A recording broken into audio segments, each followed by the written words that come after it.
Vamos a abrir, hermanos, la palabra del Señor en el capítulo número 12 de Hebreos. Los días lunes estamos estudiando este libro de Hebreos y hemos llegado al capítulo número 12, donde vamos a leer los versículos que corresponden en la continuación del estudio que estamos desarrollando. Si lo tiene listo, dice la palabra de Dios en Hebreos capítulo 12, versículo 12 también en adelante. Por tanto, renueven las fuerzas de sus manos cansadas y de sus rodillas debilitadas. Hagan sendas derechas para sus pies, y para que la pierna coja no se disloque, sino que se sane. Busquen la paz con todos y la santidad, sin la cual nadie verá al Señor. Asegúrense de que nadie deje de alcanzar la gracia de Dios, de que ninguna raíz amarga brote y cause dificultades y corrompa a muchos, y de que nadie sea inmoral ni profano como Esaú, quien por un solo plato de comida vendió sus derechos de hijo mayor. Después, como ya saben, cuando quiso heredar esa bendición, fue rechazado. No se le dio lugar para el arrepentimiento, aunque con lágrimas buscó la bendición. Amén. Hasta ahí dejamos la lectura. Pueden tomar sus asientos, por favor.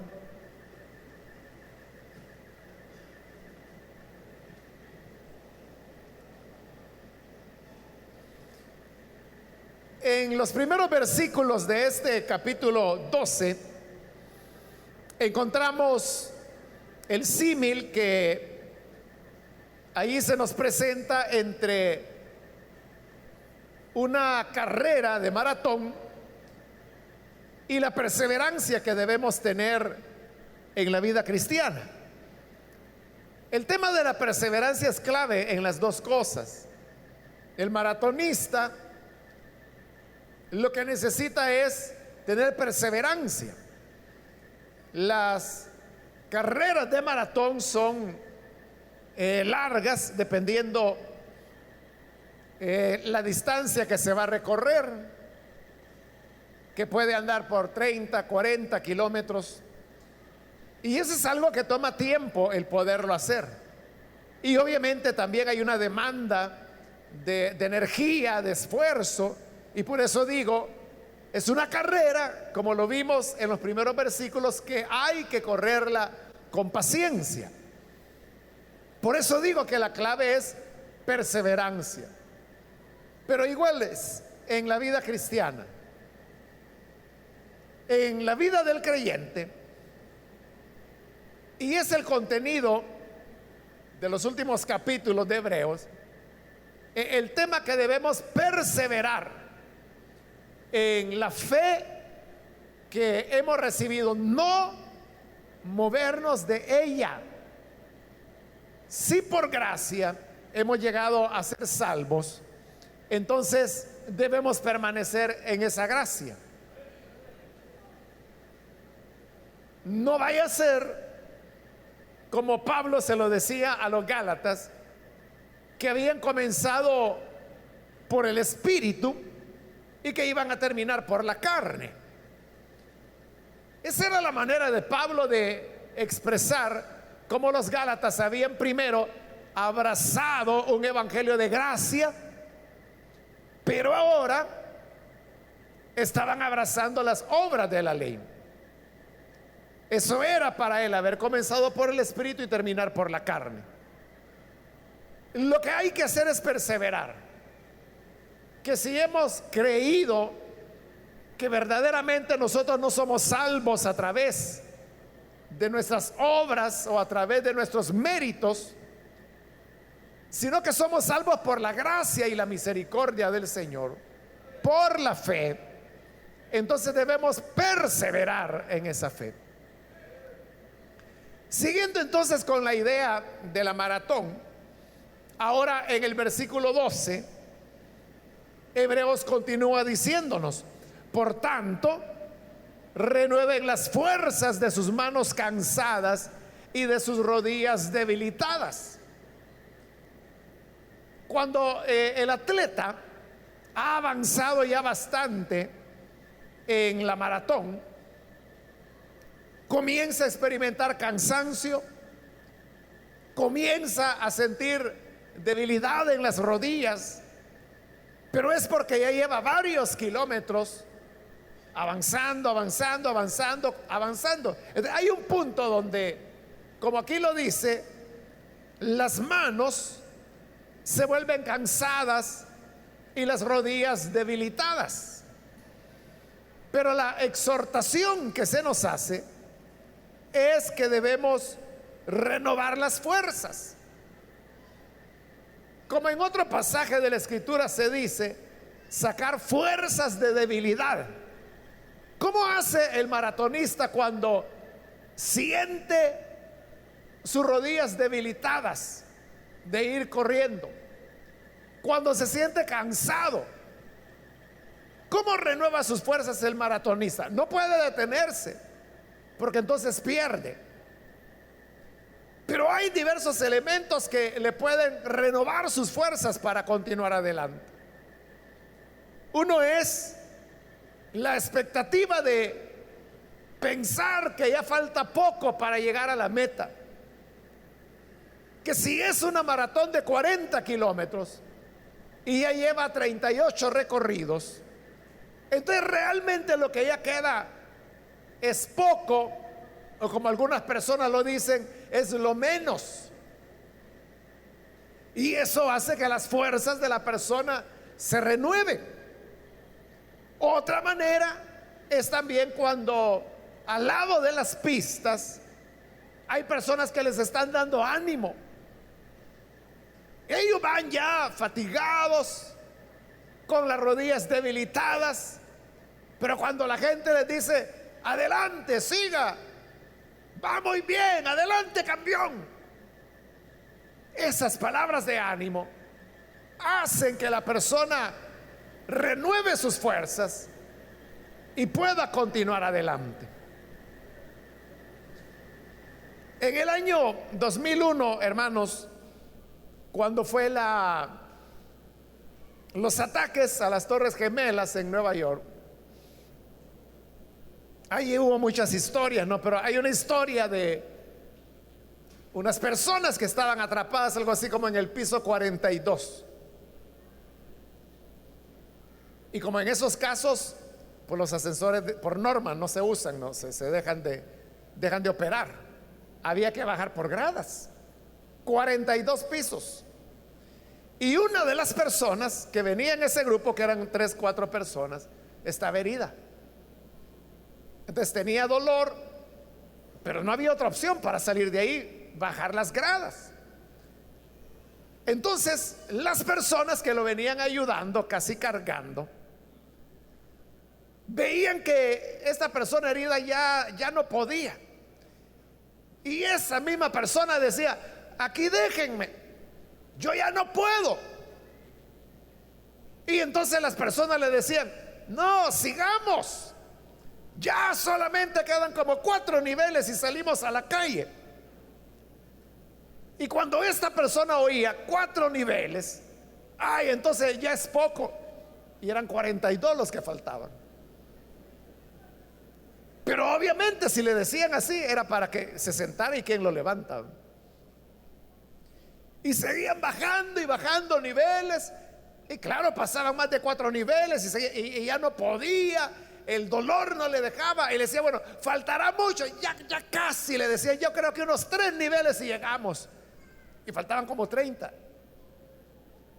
Bueno, así le fueron llevando hasta que lograron salir, y por eso conocemos la historia, porque sobrevivieron, pudieron contarla. Si se quedan ahí, usted sabe, ahí no hubo ningún sobreviviente.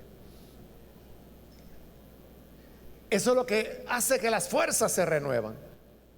Cuando uno dice, ya vamos cerca, ahí está hablando de un maratonista. Pero como ese es un símil de los que vamos corriendo la carrera de la fe, lo mismo sucede en la vida cristiana. En la vida cristiana las personas pueden llegar a sentir las manos débiles, pueden llegar a sentir las rodillas debilitadas. Y quién sabe, hermano y hermana, cuántas veces usted ha llegado al punto de pensar, es que yo ya no puedo. He tenido que enfrentar tantas cosas en la vida cristiana. Ha habido tantas contradicciones, tantos desalientos. Me he sentido tantas veces defraudado que yo me pregunto, ¿valdrá la pena continuar en esta lucha cristiana? Muchos no quisieron continuar y solamente se sentaron al lado del camino, y de ahí nadie los levantó. ¿Qué podemos hacer para que eso no nos ocurra a nosotros? Lo que dice el versículo, que debemos renovar las fuerzas de las manos, renovar las rodillas debilitadas. ¿Y qué es lo que nos va a renovar? Igual que al maratonista, lo que le renueva fuerzas al cristiano es recibir palabras de ánimo, palabras de estímulo, el saber que la meta está cerca. Como dice la gente, ya caminamos lo mucho, ahora solo falta lo poco. Entonces, renovemos nuestras fuerzas, hermanos. Podríamos sentirnos cansados, débiles, y usted podría decir, es que desde que yo creí en el Señor, yo le dije, Señor, yo te serviré, y le he estado sirviendo, y ya tengo 30 años de estar totalmente dedicado a Él, y hoy sí me siento fatigado. Pero ahí es donde hay que renovar las fuerzas. Sigue adelante, soldado de Dios. Siga adelante, hermana, no se detenga. Sigamos marchando, que hay un galardón que espera a los que son fieles hasta la muerte. Renovemos las fuerzas, fortalezcamos las rodillas debilitadas. Versículo 13 dice, hagan sendas derechas para sus pies, para que la pierna coja no se disloque, sino que se sane. Esa expresión, hagan sendas derechas para sus pies, es tomada del libro de Proverbios. ¿Por qué es importante tener sendas derechas? Porque como ya dijimos que es una maratón donde la persona se va desgastando. Aquí ahora piensa en el corredor que incluso va cojeando de dolor porque haya trotado, corrido por tantos kilómetros que se ha lastimado y va cojeando.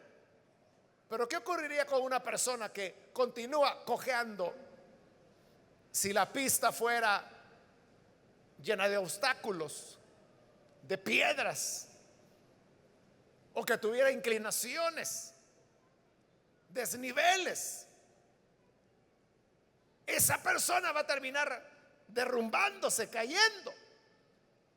Pero por eso es que se nos hace la llamada a hacer sendas derechas. Cuando la pista está recta, es derecha. Cuando la pista no tiene obstáculos, es más fácil andar por ella. Incluso dice que el que lleva la pierna coja no se la va a dislocar, sino que por el contrario se le va a sanar. Entonces, ¿qué es esto de andar por sendas derechas? Significa, hermanos, que tenemos que evitar aquellas pistas o caminos por los cuales circulamos que no ofrecen las mejores condiciones para el corredor cristiano. Y pienso en personas que entran en campos donde no tienen necesidad de entrar, pero donde lo único que van a lograr es que se les complique la vida. Andan en caminos donde ven comprometida su integridad. Se relacionan con personas con las cuales su integridad se verá comprometida. Esos son caminos que no son derechos. Y si en sí el creyente ya va cansado, va debilitado, va cojeando y anda por caminos que no son derechos, entonces lo que le espera a la persona es una situación todavía más complicada, que, como digo, lo que va a pasar es que se va a derrumbar, ya no va a poder continuar. Hay cosas, hermanos, que no necesariamente son malas, pero como ya varios han dicho, que no solamente tenemos que hacer lo bueno, sino tenemos que hacer que parezca bueno. Porque hay cosas que pueden ser buenas, pero que pueden parecer malas a los ojos de quien ve y que no tiene el contexto de lo que está ocurriendo. Por eso no solo hay que hacer lo bueno, sino que tiene que parecer bueno. Y a eso es a lo que se refiere la Escritura cuando dice que debemos andar por sendas derechas. O sea, no nos compliquemos la vida. ¿Para qué usted se va a exponer a situaciones que no son las correctas? ¿Para qué? Usted puede decir, es que no hay ninguna mala intención. Y es muy cierto. Es muy correcto lo que usted dice. Pero a los ojos de las personas puede ser de una manera diferente. Entonces, ¿para qué complicarse la vida cuando podemos hacer sendas derechas? Esa es la enseñanza que ahí se nos da. Ahora pasamos al versículo 14, donde ya se abandona el tema de la maratón y ahora son como recomendaciones sueltas o puntuales, diríamos, que el libro de Hebreos continúa dando. Dice el versículo 14: busquen la paz con todos y la santidad, sin la cual nadie verá al Señor. En primer lugar, está pidiendo que tengamos paz con todos. Esto significa que debemos evitar todas las relaciones que se vuelven ásperas, que se vuelven roces, para que podamos tener paz con todos. Pero hay que tener cuidado, porque esa paz no es una paz a cualquier costo. Por eso dice, busquen la paz, pero inmediatamente añade, y la santidad. La meta no es en sí la paz por la paz sola. sino que es la paz, pero construida sobre la santidad. Porque algunas veces, en el afán de lograr la paz, hay personas que pueden comenzar a ceder en principios, en normas, en conductas de la fe cristiana. Hace, hermanos, muchos años atrás, estaba escuchando ya a un pastor que ya en esa época era ancianito, él ya falleció. El hermano era amado por su congregación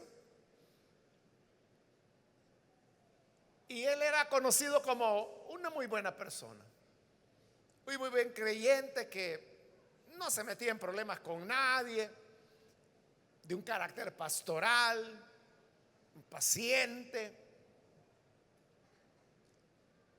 Pero por esa personalidad que él tenía, de no andar peleando ni confrontando con nadie, yo le escuché en una ocasión predicando.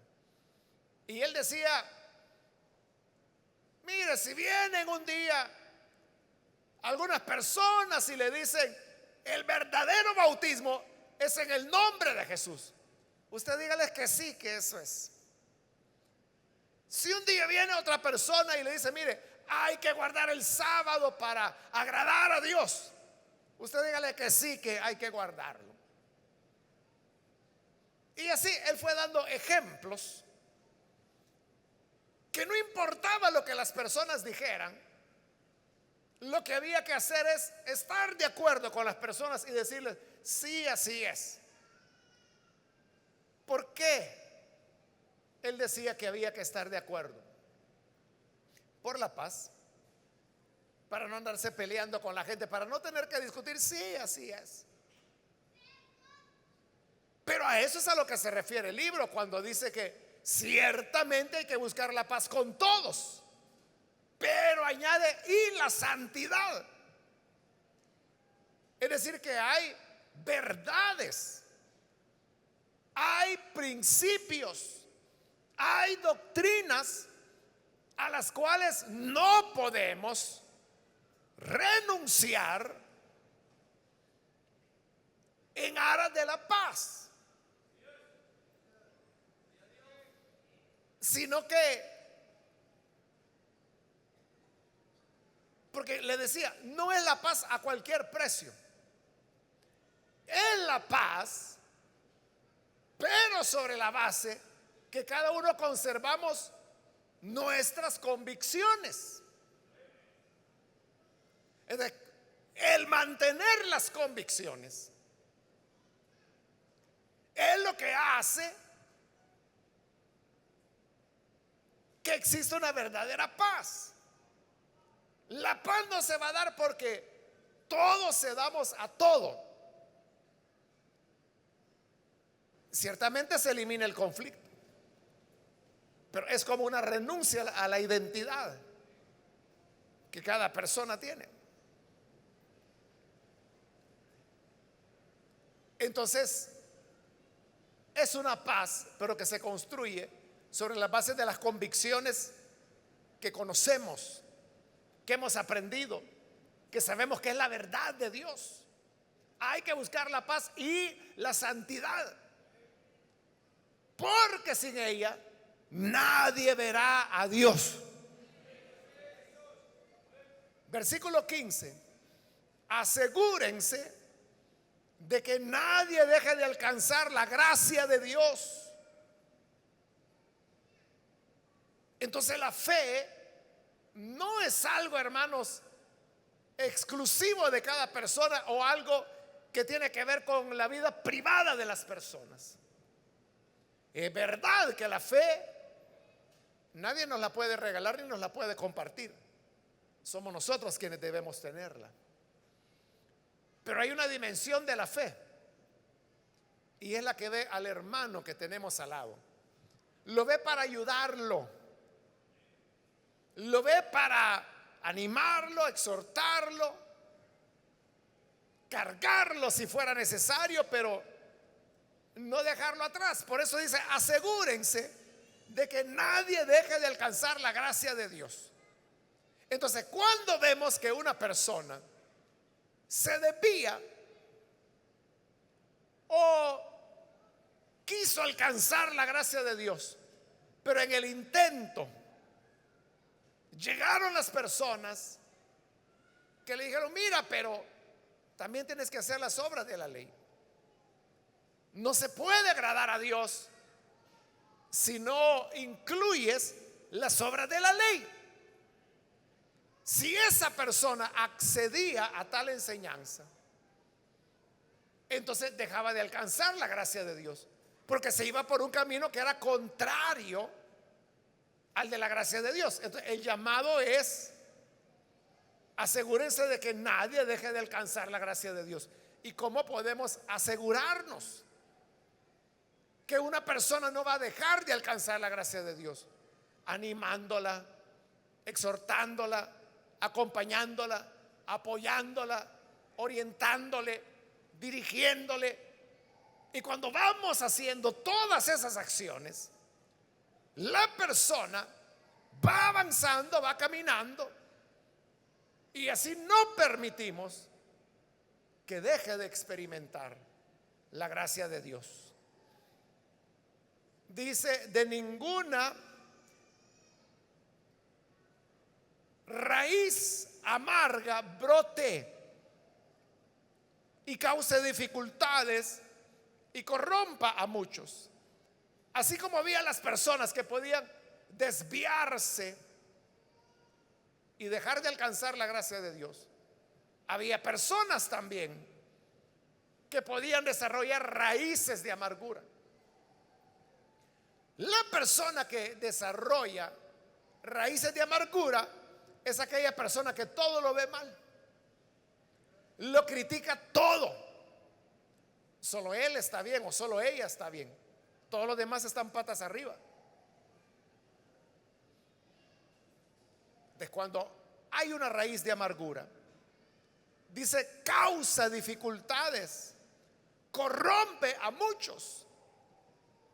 Porque ese es el primer mal que tiene la persona que tiene una raíz de amargura, que no se guarda su raíz para amargarse él solo, sino que porque tiene una raíz de amargura comienza a corromper a los demás.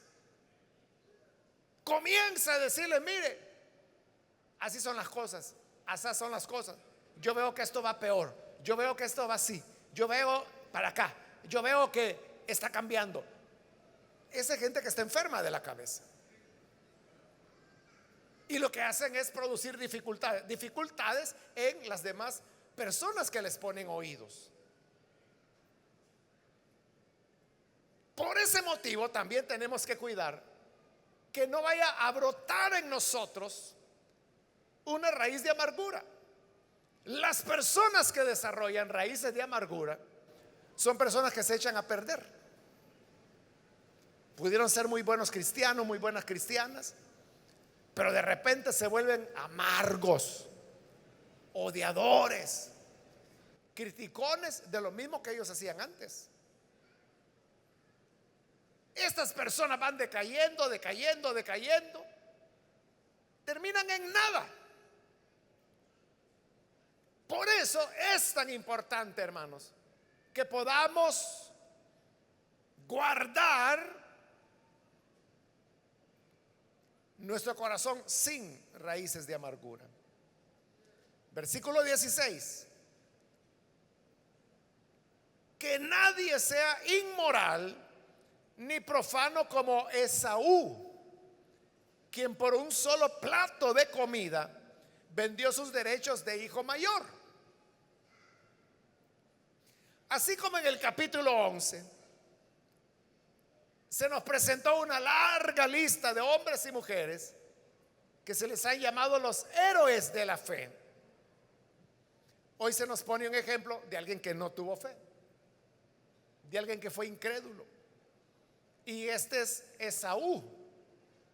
Aquí es llamado inmoral y profano. Lo de profano uno lo entiende por lo que el mismo versículo dice. que por un plato de levadura, de comida, perdón, cambió su primogenitura. Así la valoró por un plato de comida. Eso es ser profano. Pero lo de inmoral, muchos ven que es una referencia al tipo de vida que Esaú llevó. Porque recuerde que las esposas, porque tuvo varias Esaú, que tomó, todas eran paganas. Y dice que amargaron el corazón de su padre Isaac y de su madre Rebeca. Entonces, la inmoralidad tiene que ver con el involucramiento que él tuvo con mujeres que la ley o que la enseñanza que Dios había dado a los patriarcas era que no debía la descendencia mezclarse con ellos. Por un lado. Y el otro lado es que esa desobediencia en el Antiguo Testamento muchas veces es presentado como adulterio espiritual. Eso lo hacía inmoral a Esaú. Ahora, ¿cuál fue el problema de Esaú? El problema de Esaú es que no tuvo fe. Porque, ¿cuál es una de las características de la fe? Ya la vimos en este libro. Y dice que la fe es la sustancia de las cosas que se esperan. Entonces, la fe siempre está viendo al futuro, siempre se proyecta mucho más allá del presente que estamos viviendo hoy. Ve más allá, ve más a la distancia. Eso es lo que Esaú no hizo. Acuérdese qué pasó. Jacob se había quedado en la casa porque le ayudaba a su mamá. Él estaba cocinando. Esaú era un joven de calle, ¿verdad? Que solo andaba en el campo, andaba cazando. Y por eso es que su padre era su favorito, porque comía de los animalitos que Esaú cazaba. Pues un día Esaú venía de regreso del campo de cazar, venía muy cansado. Jacob estaba en casa y él estaba preparando ese día un guiso de lentejas. Cuando Esaú llega, percibe el olor y se le despierta el apetito porque él iba cansado. Entonces Esaú le dice: hermano, dame un poco de ese caldo que estás preparando. Y Jacob le dice: claro, yo te lo doy, pero con una condición, y es que me entregues tu primogenitura. Tú me das tu primogenitura y yo te doy de mi guiso. Y mire el razonamiento de Esaú. El libro de Génesis dice que Esaú pensó y dijo: si no como, me voy a morir. Y entonces, ¿para qué me va a servir la primogenitura? Mejor entrego mi primogenitura y como y vivo. Él despreció la primogenitura. Tenía razón el argumento de él, que si no comía se moría. ¿Quién se muere por no almorzar un día? Él no se iba a morir. Y no de cazar venía, pues algo de casa llevaba. Quizá en cuestión de una media hora, 30 minutos o 60 minutos, iba a tener ya su comida. No pudo esperar una hora, sino que dijo: ay, que te quede la primogenitura, yo lo que quiero es comer. Y Jacob le dijo: ¿me lo prometes? Sí, hermano, te lo prometo, la primogenitura es tuya, pero que venga ese guisado. Bueno, aquí está, le dijo, cómetelo, que te aproveche. Y despreció. ¿Pero por qué lo despreció? Porque Esaú estaba viendo lo inmediato. ¿Y qué era lo inmediato? Tengo hambre. Me muero del hambre, decía él. No se iba a morir, pero él así lo veía. Me muero del hambre. ¿De qué me va a servir la primogenitura? Ya muerto, ¿de qué me sirve?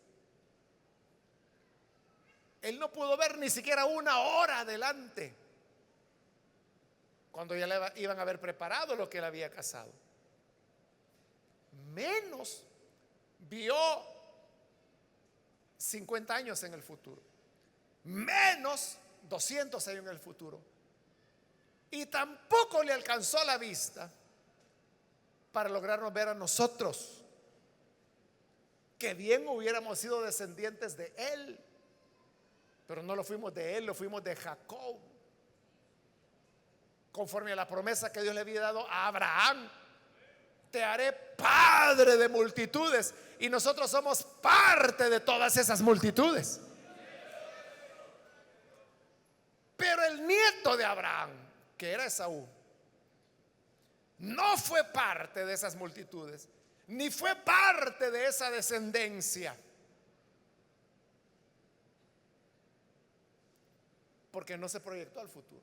Entonces, la fe, hermanos, no es algo que ve solamente el momento actual, porque hay personas que son así, solo ven el ya, no ven el futuro.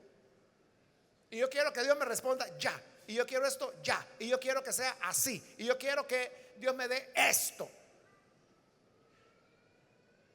Y dejamos de ver hacia adelante. Como se dice, por ver el árbol, perdemos de vista el bosque, perdemos el panorama, perdemos el contexto de aquello que estamos viviendo en determinado momento de nuestra vida cristiana. Por eso es que acá se nos exhorta y se nos dice que no hay entre ustedes nadie que sea inmoral ni profano como Esaú, quien por un solo plato de comida vendió sus derechos de hijo mayor. Versículo 17. Después, como ya saben, cuando quiso heredar esa bendición, fue rechazado. No se le dio lugar para el arrepentimiento, aunque con lágrimas buscó la bendición. Es decir, primero él no quería, lo que quería era comida. Pero después sí quería la bendición, pero para entonces ya la había despreciado. Y así es como Esaú recibe la bendición de su padre y se va. Y cuando Esaú llega y le dice: padre, aquí te traigo la comida, levántate, come y bendíceme. E Isaac le dice: que te bendiga, si ya lo hice. Padre, si acabo de venir, me enviaste a cazar, aquí estoy. Entonces dice que empezó a temblar Isaac y que le dijo: entonces, ¿quién fue el que vino antes de ti? ¿A quién fue que le di la bendición? Y Esaú dijo: ay, mi hermano. Por algo le pusieron Jacob, que significa usurpador, porque 2 veces dijo: me va usurpando ya la primogenitura. Entonces allí es donde Esaú comienza a llorar. Y como lo dice aquí el pasaje, no se le dio lugar al arrepentimiento, aunque con lágrimas buscó la bendición, lloró delante de su padre y le dijo: padre, ¿solo tienes una bendición? Sí, solo una. Bendíceme a mí un poco. Es que ya le di toda la bendición a tu hermano. No te queda nada para mí. Es que todo se lo di a tu hermano. Y es más, yo dije que tú lo vas a servir a él. Pero padre, por favor, bendíceme. Hoy sí quería. E Isaac dice, bueno, oremos. Que el Señor te ayude, porque ahí te va a tocar luchar. Y si te haces fuerte, tal vez en algún momento puedas tener algo y vas a servir a tu hermano. Esa fue la bendición que le dio. Y ahí es donde entró la amargura en el corazón de Esaú. Y él dijo, yo solo espero que mi papá se muera y yo voy a matar a mi hermano. El problema es que faltaban como 75 años para que se muriera Isaac. Bueno, le pasó. Ya sabe usted la historia, se vuelven a reconciliar los hermanos. Viven varios años hasta que finalmente Isaac muere, lo sepultan juntos. Pero entonces vea, cuando se desprecia la bendición de Dios, ¿cómo la recuperas después? Aunque haya arrepentimiento, aunque haya llanto, ¿de qué manera? Ya no hay forma de recuperar lo que se perdió.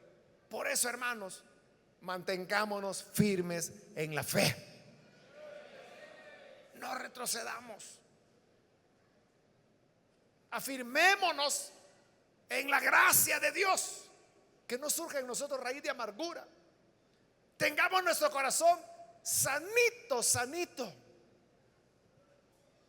en donde no sienten nada contra nadie, que no ha agarrado un capricho o un tema como algunas personas les agarran, sino que podamos tener un corazón de niños, de niño, de niña, para que permanezcamos en la gracia del Señor. Entonces, no nos cansemos, fortalezcamos, renovemos nuestras manos débiles, nuestras rodillas debilitadas. Sigamos adelante. Cobra ánimo, hermano. Hoy te vas a regresar cuando ya anduviste con el Señor 20, 30 años. Hoy que ya queda lo mismo o lo menos, perdón. Hoy que queda lo menos, te vas a retirar cuando la victoria está a la vuelta de la esquina. No nos cansemos de hacer el bien y sigamos marchando, que el Señor va con nosotros. Amén.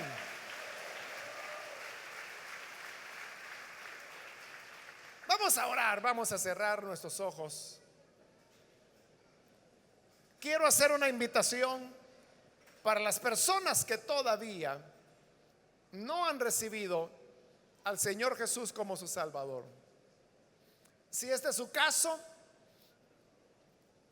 yo quiero invitarle para que no deje pasar la oportunidad y pueda usted creer en el buen Salvador, creer en el Hijo de Dios.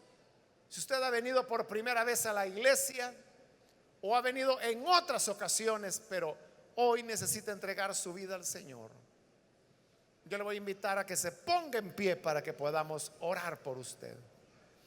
Aquí adelante hay una persona, Dios la bendiga, bienvenida. Alguien más que necesita venir al buen Salvador.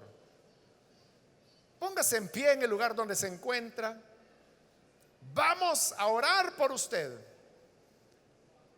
¿Hay alguna otra persona?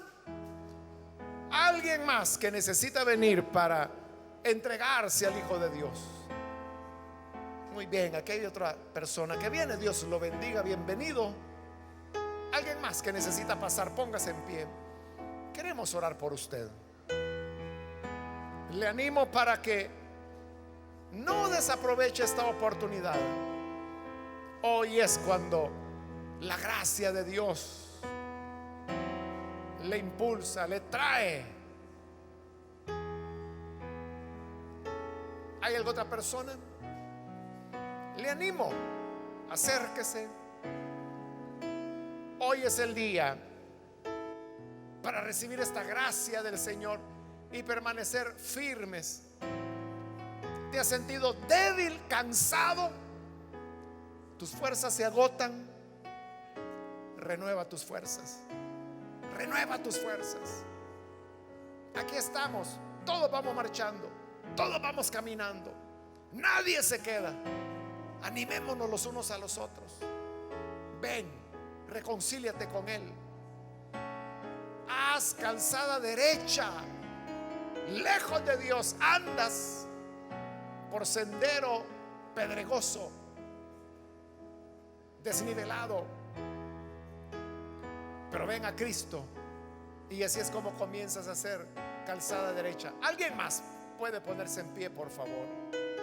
Cualquier amigo que lo hace por primera vez, o si hay hermanos que se han alejado pero hoy necesitan reconciliarse.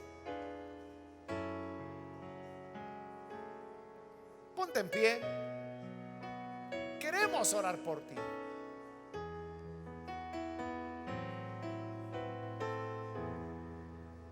¿Hay alguna otra persona?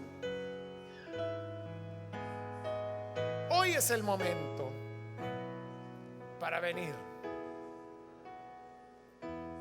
Muy bien, aquí hay otra persona. Dios lo bendiga, bienvenido. ¿Alguien más? Hoy es el momento. La puerta está abierta y es cuando la gracia de Dios nos anima, nos invita a venir. Muy bien, aquí hay otra persona. Dios le bendiga, bienvenido. Aquí hay otra persona más. Dios la bendiga, bienvenida. Alguien más que necesita venir para recibir al buen Salvador o reconciliarse. Muy bien, aquí hay otra persona. Bienvenida también. ¿Alguien más? Haremos la oración, pero si hay alguien más que necesita venir, hoy es el momento para pasar. Queremos orar por usted. Muy bien, aquí hay otra persona más. Dios la bendiga, bienvenida. ¿Alguien más que necesita pasar?